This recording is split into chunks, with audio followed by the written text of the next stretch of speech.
Without further ado, we are joined here today with Natan Levy from Legacy Fighting Alliance. Natan, it's great to have you on, my friend. Great to be here. Thank you. Thanks for coming in. So we can jump right into it.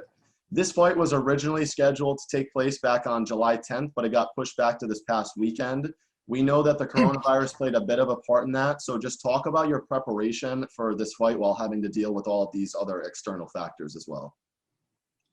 Yeah, I was ready to go in July, but my coach catched COVID, and we had to drive all the way from South Dakota back to Vegas. Quarantine, and then I tested, then I tested negative.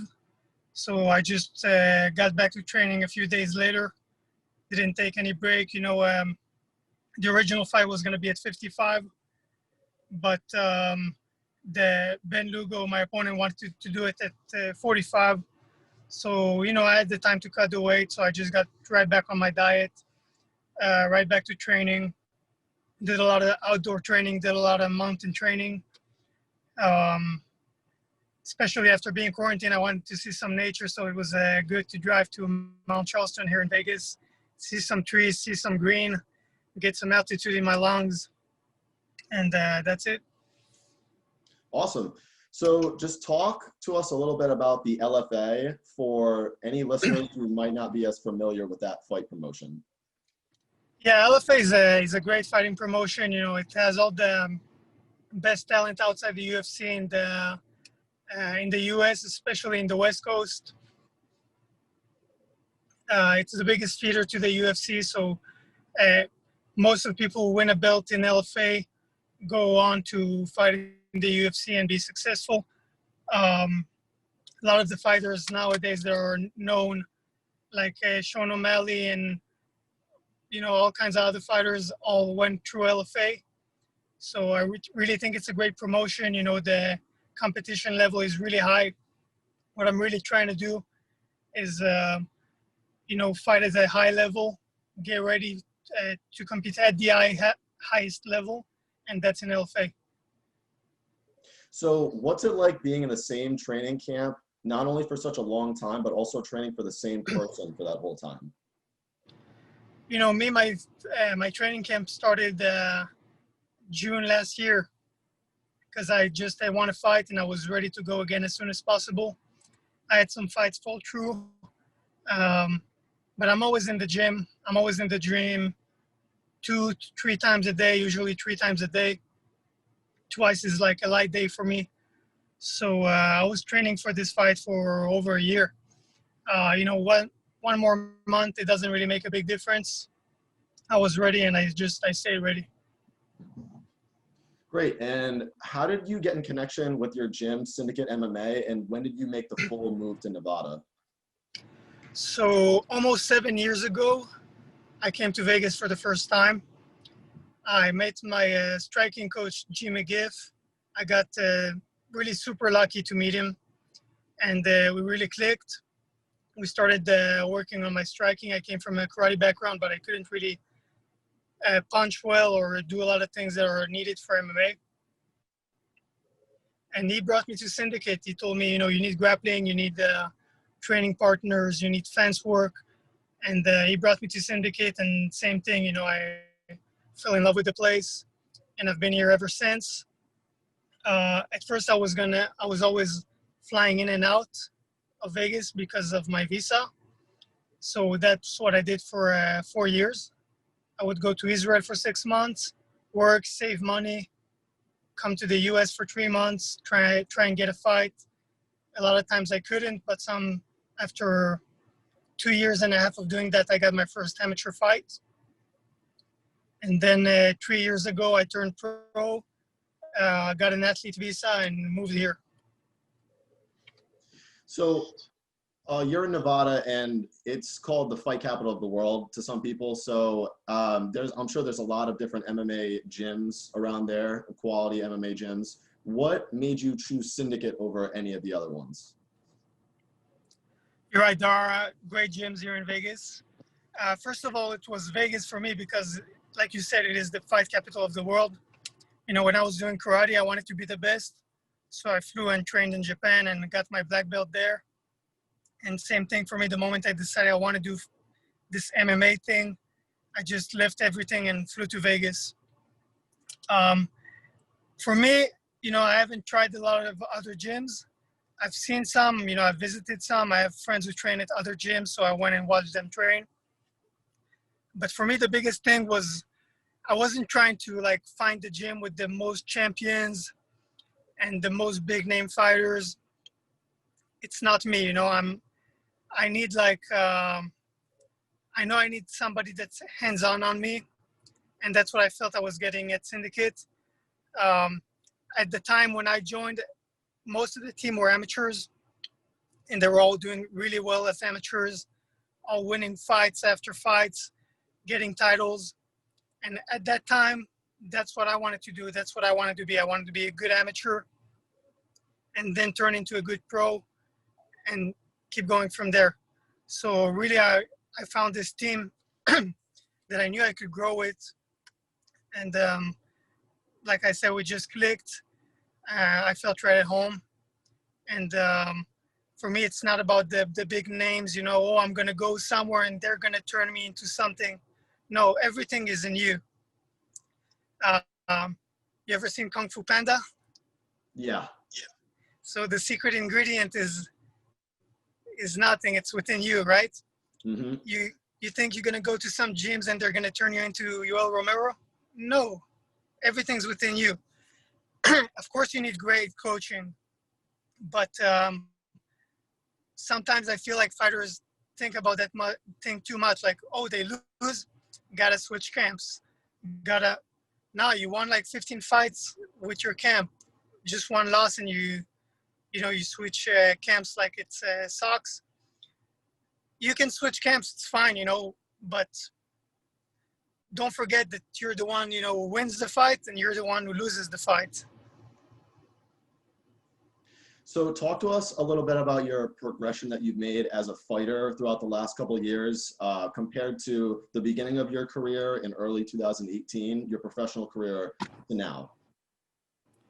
What was the beginning? Sorry.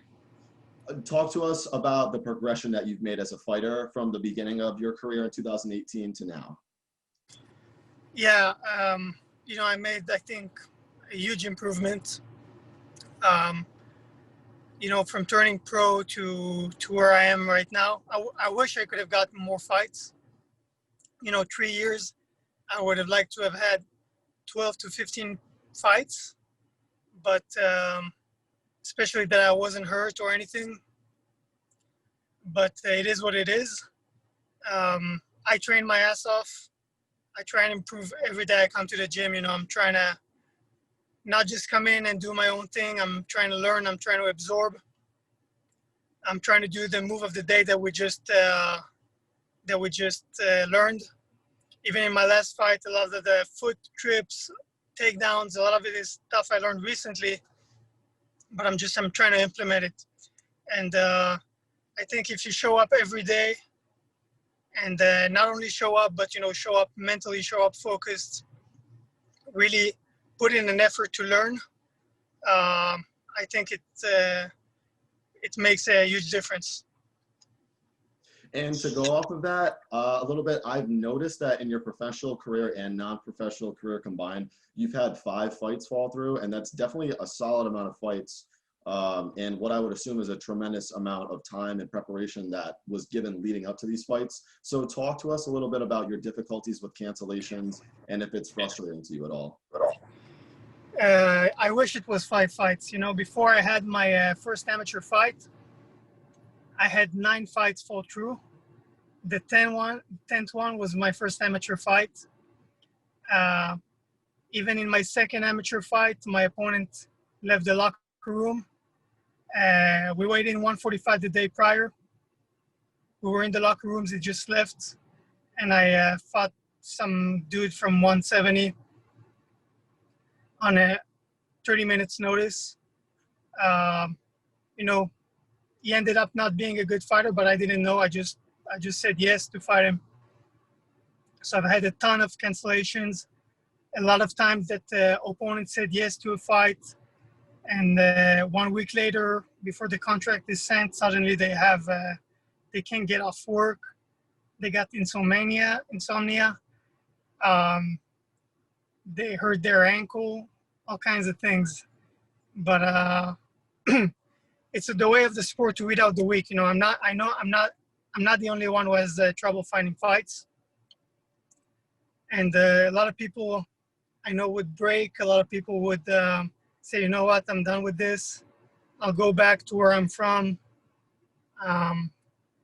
But that's not me. So is that 14 fights if my calculations are correct? That's the 5 that Way I more. counted, and then another 9, so that it's 14 or more. No, way more. Wow, that is incredible. Yeah, I had amateur fights. Yeah, like 10 amateur fights fall through. And then I had like, yeah, I guess at least another 10 pro fights fall through. That's unbelievable, man. Wow. Well, to go off of that, the last time that we saw you fight before this card was in June of 2019, unfortunately. So walk us through your feelings about being sidelined for such an extended period of time. You know, it's discouraging. It's it sucks, but I take it. You know, I'm take it as it is. Like I said, a lot of times it was, you know, just like we couldn't find me an opponent. A lot of times it was opponents that agreed and then decided they don't want to do it, which is surprising, you know, from coming from pro fighters. Amateur fighters, you know, I get it, but pro fighters, come on, guys. Yeah, a couple times that I was hurt and I couldn't make a fight card. I would have fought the next month, but then no opponent. So, you know, it's a mix of a lot of things. It's definitely something I don't want to go through again. For me, you know, I had a blast this Friday. I really like, even though I got rocked and everything, I want to go back in there, like to that moment, you know, time travel and be in it again, fight through it again, because I just had a lot of fun. And if I could, I'd do it the next month, you know. I promised my coach I'm going to rest physically for a week and not spar for at least 3-4 weeks to let my brain recover. So after that, I can start a full camp, and I guess 2 to 3 months makes more sense. But for me, I would have loved to fight next weekend. So that was actually going to be leading into my last question, which is when are we going to be able to see you in the cage next? And you'd say around maybe 2 to 3 months, just good recovery time, get back in for a full training camp, and then you'll be good. Yeah. Sounds great, man. And do you have any opponents in mind? Well, I called out Bruno Souza. He's an LFA fighter. He's Lyoto Machida's student. And since I grew up watching Lyoto, I think it'd be cool to fight a student and kind of go full circle, you know. And we'll see. We'll see if LFA wants to make that fight. If not, I'm down to fight anyway. Great, man. Well, thank you very much for your time, Natan, and I really appreciate it. Thank you very much, man.